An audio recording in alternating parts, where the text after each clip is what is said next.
Welcome back. The Association of Certified Fraud Examiners has recently established a Namibian chapter, marking a significant step forward in the fight against the pervasive issues of fraud and corruption. The ACFE, renowned globally for its standards in anti-fraud training and certification, aims to equip Namibian professionals with the tools needed to tackle these challenges. Joining us now via Zoom to shed more light on this development is Ralph Uuyuni, Marketing Director of ACFE Namibia. Ralph, good evening, and thank you so much for joining us here on the Daily Roundup. Good evening, Nina. Thank you for the opportunity. Ralph, let's start with some background. Can you tell us a bit more about the Association of Certified Fraud Examiners and, its mission globally?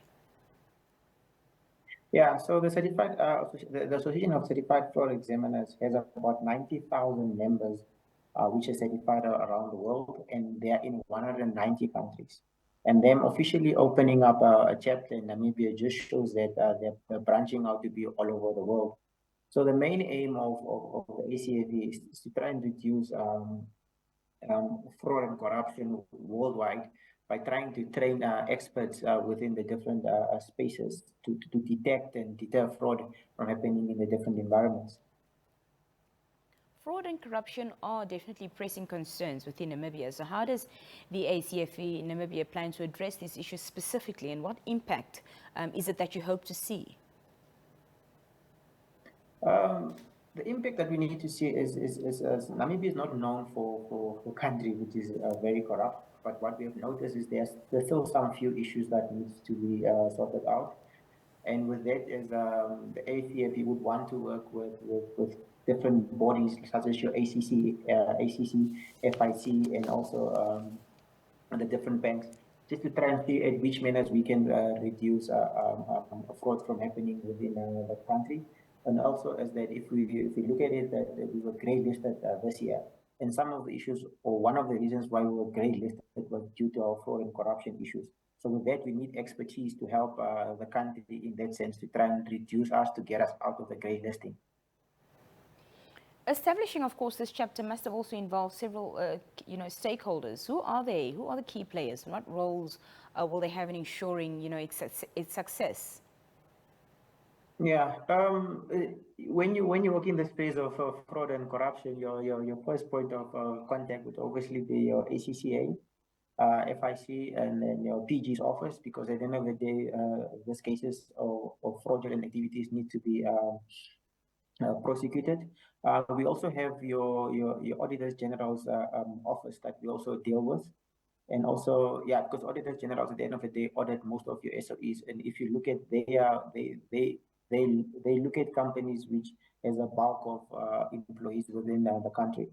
So yeah, those are more or less the few bodies or companies or associations that we work with. Tackling fraud, of course, requires strong legal support. So could you give us an overview of Namibia's current legal framework for addressing fraud and corruption? Yeah, so without exhausting the list, we have our Criminal Procedural Act, our Anti-Corruption Act, which comes from ACC, and then we have our Financial Intelligence Act, which comes from FIC, and then we have also have the Prevention of Organized Crime, which falls under NAMPO, and then we have Companies and Close Corporations Acts among a few, just to make sure that we try and keep close off the gaps as much as possible. Ralph, are there specific policies or resources that the ACFE Namibia would recommend, to strengthen anti-fraud efforts in the country?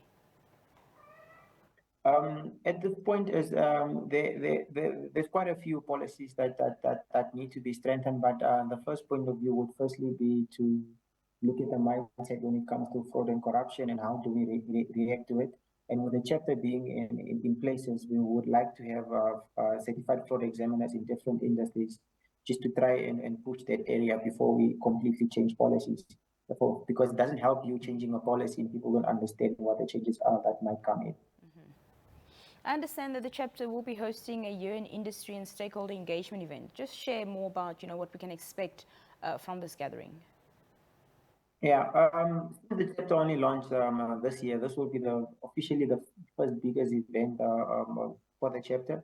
We want to bring different stakeholders from different industries to meet and greet one another and also share their experiences. So the event will actually be taking place tomorrow. It's a full day event. So we have speakers coming in as far as America, just to bring that expertise to show that, because at the end of the day, is corruption is worldwide, but also as ACFE is worldwide. So we're just having that exchange of knowledge from different countries. Yeah, so that will be taking place tomorrow at Drombos. So it will be a full day event. And for the professionals interested in joining or supporting the ACFE Namibia chapter, what's the best way to get involved and stay informed? Yeah, currently the directors of the ACFE are all CFEs. So if you know one of them, you can directly link up with them. And one of the other ways is to go to our offices, which is currently at the Namibian Institution of Professional Accountants, or you can send us an email at info@acfenamibia.com, and we'll always get back to you. And yeah, that's mostly one of the ways that you can get to us at this point. Fantastic. Mr. Uuyuni, thank you so much for your time this evening. Thank you for joining us. Thank you very much, Nina. When we come back after this brief break, the conversations here on the Daily Roundup continue to stay.